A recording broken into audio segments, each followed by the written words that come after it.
tiden 70,94. 8 penalties and a time 70.94.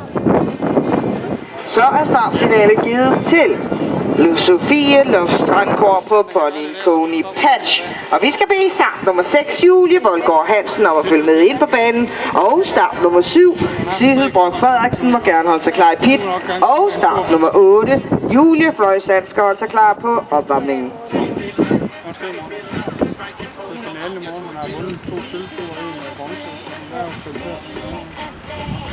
Tiden, der skal slås for at komme til tops i denne klasse, det er Lara Emilie Alvers tid.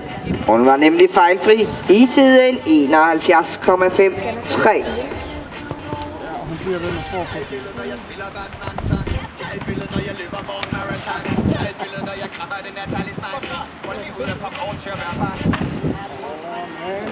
Den koster. Sådan der. Nej.